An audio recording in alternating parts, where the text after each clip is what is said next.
نہال کی ماں جب دیکھتی ہے کہ کتنے دن گزر گئے لیکن نہال کی کوئی خیر خبر نہیں ہے تو وہ پریشانی میں زوار شاہ کی حویلی پہنچ جاتی ہے۔ چوکی دار تو اسے حویلی کے اندر داخل کرنے سے صاف انکار کر دیتا ہے، بلکہ اسے وہیں سے واپس چلے جانے کا کہتا ہے تو وہ روتے ہوئے کہتی ہے کہ بس مجھے ایک دفعہ میری بیٹی نہال کی کوئی خیر خبر دے دو، وہ ٹھیک تو ہے نا، میں یہیں سے واپس چلی جاؤں گی۔ اب جب یہ بات حویلی کے اندر پہنچتی ہے تو فوزیہ اور ذکیہ تو بہت گھبرا جاتی ہیں۔ ملازم سے کہتی ہیں کہ چوکی دار سے کہو دوبارہ اس عورت کو گھر کے پاس منڈلانے بھی نہ دے، اور یہ بات بس یہیں پہ روک دو، زوار شاہ تک نہیں پہنچنی چاہیے۔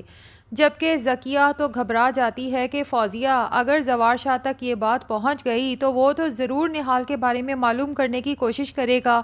اور اگر اسے پتہ چل گیا کہ نہال کو ہم نے مار کے دفنا دیا ہے تو پتہ نہیں وہ ہمارے ساتھ کیا ہی سلوک کرے گا۔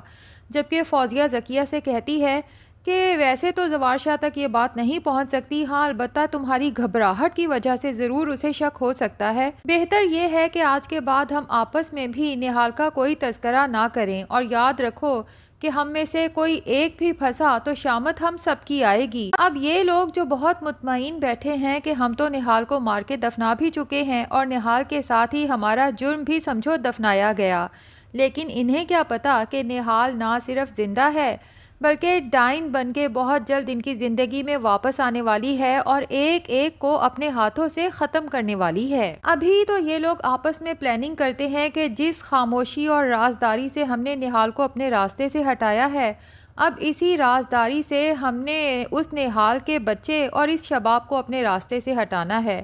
کیونکہ زوار شاہ کی دولت پہ صرف اور صرف ہمارا اور ہمارے بچوں کا حق ہے۔ بس اب موقع دیکھتے ہی اپنے راستے کے باقی دونوں کانٹے بھی صاف کرنا ہوں گے، ورنہ کل کو اگر زوار شاہ کا یہ بچہ بڑا ہو گیا تو زوار شاہ کی ساری دولت جائیداد کا یہ اکلوتا وارث ہوگا اور ہمیں تو یہ دھکے مار مار کے اس حویلی سے نکال باہر کرے گا۔ اب یہ لوگ جو بہت خوش ہیں کہ ان کا اتنا بڑا راز بلکہ جرم صرف ان تک محدود ہے، انہیں تو خبر ہی نہیں کہ ان کے اس جرم سے شباب بھی اچھی طرح واقف ہے، لیکن اس نے اپنا منہ صرف اس لیے بند کیا ہوا ہے کیونکہ وہ تو خود بھی اس نہال سے جان چھڑانا چاہتی تھی، کیونکہ جب سے اسے احساس ہوا تھا کہ زوار شاہ کا جھکاؤ نہال کی طرف ہے اور شاید نہال زوار شاہ کے دل میں جگہ بنانے لگی ہے، تو شباب کا تو بس نہیں چلتا تھا کہ نہال کو خود اپنے ہاتھوں سے ختم کر دے۔ تو جو کام شباب کرنے کا سوچ رہی تھی وہ کام تو فوزیہ اور ذکیہ نے کر کے شباب کا راستہ مزید آسان کر دیا۔ شباب ابھی تو چپ ہے اور خوش بھی ہے کہ جیسا وہ چاہتی تھی ویسا ہو گیا، لیکن آگے چل کے شباب فوزیہ، ذکیہ، عامر اور جاوید کو ان کے اس جرم پہ ضرور بلیک میل کرنے والی ہے۔ لیکن شباب کے دل میں یہ فکر تو ضرور ہے کہ کہیں زوار شاہ نہال سے کانٹیکٹ کرنے کی، اس کا پتہ چلانے کی کوشش نہ کرے۔ تبھی وہ یہ جاننے کے لیے کہ کیا ابھی بھی زوار شاہ کے دل میں نہال کے لیے کوئی جگہ ہے، پوچھ ہی لیتی ہے کہ زوار شاہ، اس دن وہ لڑکی آخر کیوں آئی تھی؟ کیا آپ نے اسے کوئی امید دلائی تھی؟ جس پہ زوار شاہ کہتا ہے کہ شباب، میں چاہتا ہوں کہ اب تم اپنے دل سے ہر طرح کا خوف اور ڈر نکال دو، کیونکہ میری زندگی میں اگر کوئی اہم ہے تو وہ صرف تم اور میرا بیٹا حنین شاہ۔ تم دونوں کے علاوہ نہ تو میری زندگی میں نہ ہی میرے دل میں کسی کے لیے کوئی جگہ ہے۔ شباب تو زوار شاہ کی یہ بات سن کے مطمئن ہو جاتی ہے کہ اب زوار شاہ کے دل پہ اور اس گھر پہ صرف اور صرف میری حکومت ہوگی، اور زوار شاہ سے کہتی ہے کہ اس پھول کے آنے سے تو جیسے پورا گھر مہک اٹھا ہے، ہر چیز تبدیل ہو گئی ہے، اور زوار شاہ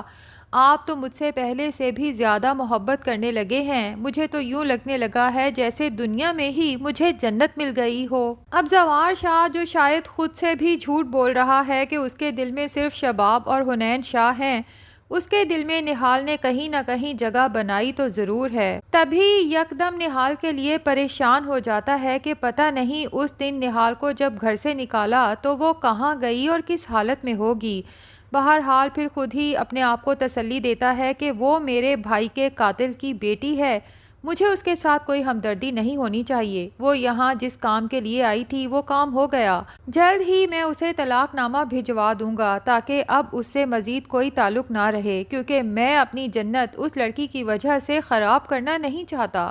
لیکن جب وہ شباب سے کہتا ہے کہ میں جلد نہال کو طلاق نامہ بھی بھجوا دوں گا تو شباب تو ایک دم سے خوف زدہ ہو جاتی ہے کہ جب زوار شاہ طلاق نامہ بھجوائے گا اور آگے سے کوئی جواب نہیں آئے گا تو ہو سکتا ہے زوار شاہ معلوم کرنے کی کوشش کرے کہ کیا طلاق نامہ نہال کو ملا بھی یا نہیں۔ تبھی زوار شاہ سے کہتی ہے کہ میں تو کہتی ہوں کہ جب وہ لڑکی ہماری زندگی سے ہی جا چکی ہے تو کیا فرق پڑتا ہے کہ آپ اسے طلاق دیں یا نہ دیں۔ میں تو کہتی ہوں کہ اب اس معاملے پہ مٹی ڈال دیں، کل کو جو ہوگا دیکھا جائے گا۔ ادھر نہال کو نیم مردہ حالت میں گورکھن چونکہ اسی ڈاکٹر کے حوالے کر دیتا ہے جس کے پاس زوار شاہ اور شباب بچے کے علاج کے لیے جاتے تھے۔ ڈاکٹر تو نہال کی حالت دیکھ کے خاصا پریشان ہو جاتا ہے کہ پتہ نہیں کس ظالم نے اس کا یہ حشر کیا ہے، حتیٰ کہ منہ تک بگاڑ کے رکھ دیا ہے۔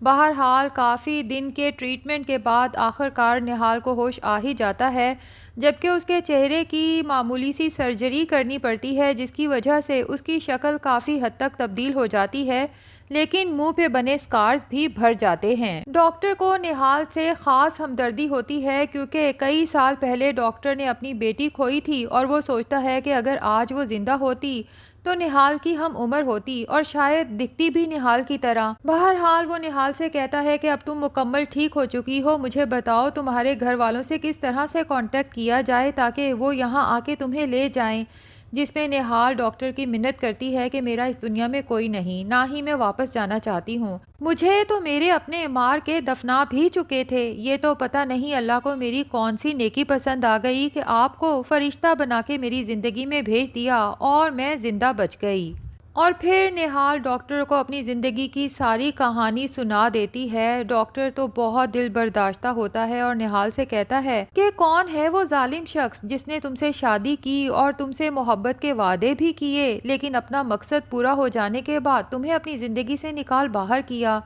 نہال جب ڈاکٹر کو بتاتی ہے کہ میرے شوہر کا نام زوار شاہ ہے تو ڈاکٹر کے تو جیسے ہوش اڑ جاتے ہیں، کیونکہ زوار شاہ اور اس کی بیوی شباب کو تو ڈاکٹر بہت قریب سے جانتا ہے۔ لیکن یہاں پر حیرت کی بات یہ ہے کہ جب نہال پریگننٹ تھی تو آخر زوار شاہ اور شباب نے اس کا علاج اس ڈاکٹر سے کیوں نہیں کروایا، اور اگر ڈاکٹر اتنا ہی قریبی جاننے والا ہے تو اسے پتہ کیوں نہیں چل سکا کہ زوار شاہ نے جس لڑکی سے دوسری شادی کی ہے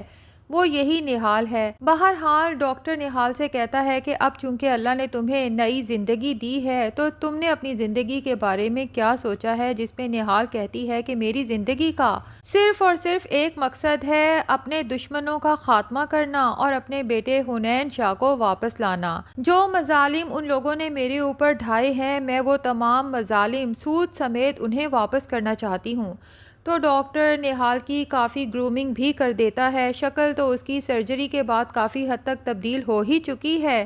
اینک بھی اتر جاتی ہے، شاید ڈاکٹر اس کا آئی ٹریٹمنٹ بھی کروا دیتا ہے اور ڈریسنگ سٹائل سب چینج ہو جاتا ہے، اور نہال تو وہ نہال لگتی ہی نہیں۔ بہرحال اسی دوران حنین شاہ جو کافی بیمار رہنے لگا ہے، شباب سے زوار شاہ سے سنبھالے نہیں سنبھلتا، حتیٰ کہ کھانا پینا بھی چھوڑ دیتا ہے، تو زوار شاہ ڈاکٹر سے کانٹیکٹ کرتا ہے اور اپنے بیٹے حنین شاہ کی صحت کے حوالے سے پریشان ہوتا ہے، تو ڈاکٹر زوار شاہ کو مشورہ دیتا ہے کہ مجھے لگتا ہے حنین شاہ کے لیے کسی سمجھدار اور ٹرینڈ نرس کی ضرورت ہے جو بچے کی صحیح سے دیکھ بھال کر سکے، اس کی ہیلتھ اور ہائیجین کا خیال رکھ سکے۔ اب ظاہر ہے کہ شباب کا وہ اپنا بچہ تو ہے نہیں اور نہ ہی شباب کا بچوں کے حوالے سے کوئی ایکسپیرینس ہے۔ اگر تم کہو تو میں کسی کمپیٹنٹ نرس کا انتظام کر دوں، جس پہ زوار شاہ ڈاکٹر کا بہت احسان مند ہوتا ہے کہ اگر آپ ایسا کر دیں تو اس سے بہتر بھلا کیا ہو سکتا ہے۔ اب ڈاکٹر نہال کو ہی حنین شاہ کی نرس بنا کے جب اس گھر میں بھیجتا ہے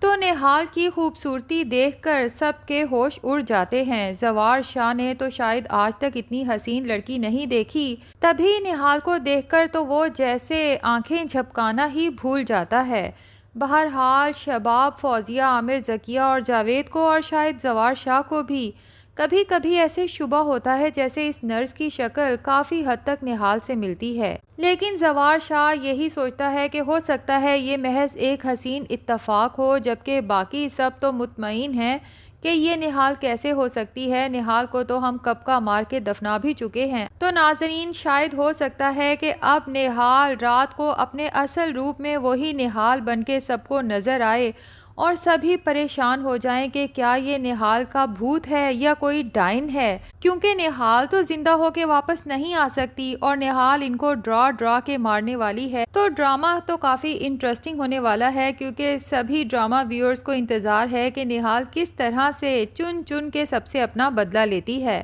اور ایٹ دا اینڈ زوار شاہ اور شباب کے ساتھ کیا کرتی ہے۔ تو ناظرین، آپ کو یہ ڈرامہ کیسا لگ رہا ہے کمنٹ سیکشن میں ضرور بتائیں۔ ویڈیو پسند آئی ہے تو لائک اور چینل کو سبسکرائب بھی ضرور کر دیں۔